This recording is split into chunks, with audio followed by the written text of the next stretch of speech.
Hello, my name is Brooks. I'm here at Medical Restoration Centers today, and I'm going to show you guys how we get so much sugar into our diet. The way it really happens is from carbohydrates. Regardless of what source you get that carbohydrate from, it all gets metabolized as sugar in some way, shape, or form at some point. So what we did is we picked a few items that we have that honestly we're used to here in America. You know, we eat this stuff all the time. We have it as a snack, sometimes as a meal replacement, maybe a beverage along with it. The ratio that you guys should remember to take away from this video is for every 4 carbohydrates you consume, you get about 1 teaspoon of sugar that gets metabolized into your bloodstream. So that turns into a lot of sugar, and that hopefully will be an eye-opener for a lot of the people watching this video. So first we're going to look at a couple examples that we obviously know are very common. Dr. Pepper, very, very common. We know it's not very good for you. Has about 10 teaspoons of sugar. That's what we end up getting from that. About 40 carbohydrates from a Dr. Pepper. No surprise, right? It's not the most healthy thing to have.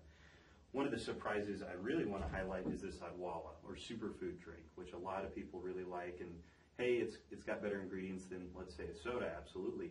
But it's got 50 carbohydrates, which means that we're still going to get about 12.5 teaspoons of sugar out of it, which is a lot of sugar, needless to say. So another good example is this Monster energy drink, which a lot of people are familiar with. They know it's bad for them. You can see this on commercials, people calling them out about how much sugar content they have.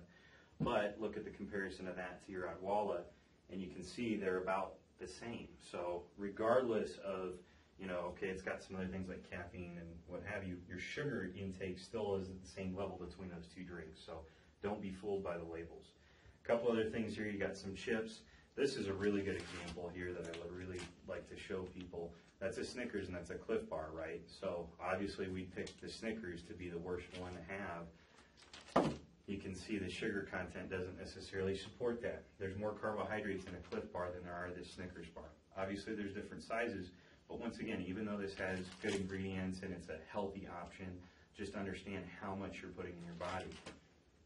Here we've got a honey bun. No surprise with a honey bun. You got about 64 carbohydrates coming from that, so about 16 teaspoons. This is a big surprise for a lot of people. 73 carbohydrates in a wrap. Obviously, people seek out wraps because they're lower in carbohydrates. That's part of the big marketing, I don't want to say scams, but schemes that a lot of food companies are using. 73 carbohydrates in that. Here's a really big surprise I want to kind of highlight for you guys. We've got a plain bagel, we've got a glazed donut, both from the same grocery store. You can see how much sugar is in there from the glazed donut and from the bagel. The bagel has twice as much sugar that you're getting from those carbohydrates than the glazed donut. So actually, if you have those two as an option, the donut is actually a better option, even though we all make fun of the guy who's eating donuts in the office versus a bagel, right? So now what I'm going to do is I'm going to take you guys through a standard meal. I'm actually going to do 2 different days, eating 3 meals a day and a few snacks that are pretty average. We're not trying to be too extreme here. So let's start with our breakfast. With breakfast, you've got a couple pieces of toast, some eggs, and some milk, just an 8-ounce glass of milk. So eggs don't really have a significant source of carbohydrates, so this is mostly coming from the milk and toast. So that's your breakfast. That's what we've got so far for the day. So now let's go on to lunch. Obviously, we've got a fast-paced lifestyle. We can't eat enough, quick enough. So we stop at these types of places a lot. I'm not trying to single one out. They're about all the same when it comes to nutrition. So what we're taking in from this medium-sized meal right here with a quarter pounder is about 32 teaspoons of sugar. So there we go. We've hit lunch, and you can see how much sugar is already stacking up so far. So now we go to dinner. Dinner, we've got a fairly nutritious meal. We've got wild rice, some chicken, and a salad.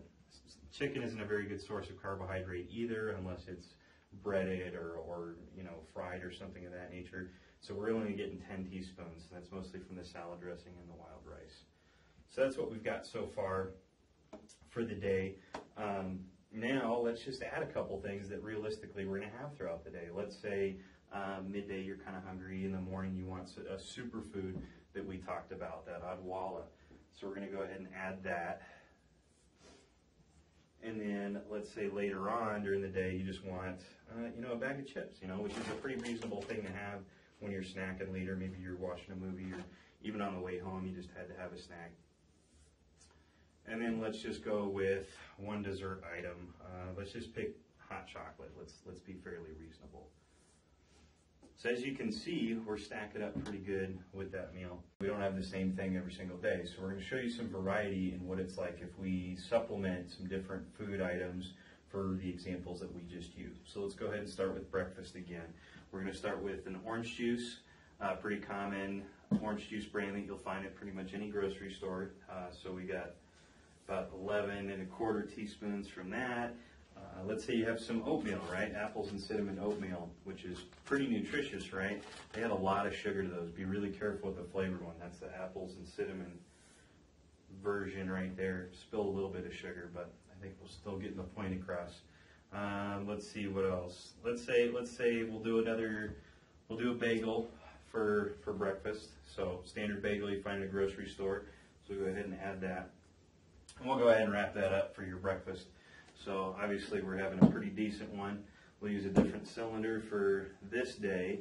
So we'll call this day 2. So there you go. There's your breakfast. Let's go to lunch. We're not going to go to McDonald's again. We're instead going to use the wrap example that we saw earlier from the grocery store, which is obviously pretty high in carbohydrates. So we'll go ahead and add that. And then let's go ahead and say, we had a cranberry juice, which is a pretty nutritious one, right? It's a juice cocktail. We didn't use full. Cranberry juice itself, even if it is 100% natural, has a lot of sugar in it, so it's something to be aware of. But there you go. There's your cranberry juice.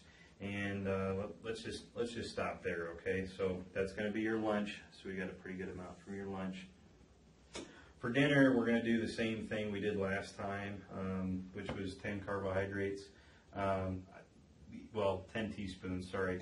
So what I'm going to do is I'm going to actually take another 10 teaspoon example. We'll just use Dr. Pepper, so I don't have to refill that again, which also has 10 teaspoons of sugar. So that represents your dinner. So we're staying with a nutritious dinner both days, so we're not getting too extreme in any way, shape, or form. So you can see there's where we are. We're getting pretty close to that second day. Once again, we're going to add some snacks. We're going to choose some different ones this time. Everybody loves Starbucks, right? So we're going to choose this vanilla drink right here. We're going to go ahead and put that in there. Pretty substantial source of carbohydrates and sugar. Let's go ahead and say you had a tea. I didn't think of this earlier, but a lot of people like tea. It's still summertime. It's hot, so we might have this out at a ball game or, whatever it is. You're outside for a picnic. You might want some teas. That's a Snapple peach tea there. And then let's go ahead and add kind of a later night snack, something like that. We'll go ahead with the Snickers bar. So yeah, we'll stay away from the Clif bar even though it's a little bit higher. So you can kind of get an idea of where we're at that second day. So these are 2 separate days with different, we're not talking about any supersized meals, we're not talking about gorging, we're not even talking about pizza. Some other things are really, really high in carbohydrates. It's a pretty moderate day, but it shows you how much sugar you're already taking in for that day. Now what I'm going to show you is how much you should be taking in on an average day. We're going to use My Lean Mass. That's what we use here at Medical Restoration Centers. So for me, I've got about a little over 110 pounds of lean mass for myself. I weigh about 165 pounds.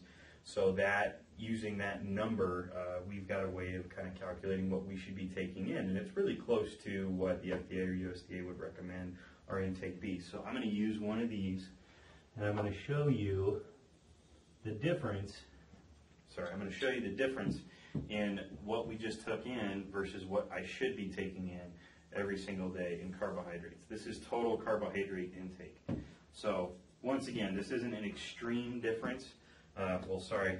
It's a pretty extreme difference. But we're not using an example of what a lot of people are doing as far as how much we're really eating in a different day, and we're not going to get into all that. But you can see that's a big difference. So tune in next week. I really hope you guys enjoyed this video, because next week we are going to be covering how you can actually reduce and hopefully get down to this level of what you should be taking in. So we're going to show you how to supplement some of these products in and out to keep your sugar levels low, your carbohydrate intake down to where it should be. So just to keep in mind, that's only 200 carbohydrates right there. So obviously we're taking in too much, aren't we? So yeah, that's all I've got today, and we'll see you next week. Please check out our website, medicalrestorationcenters.com.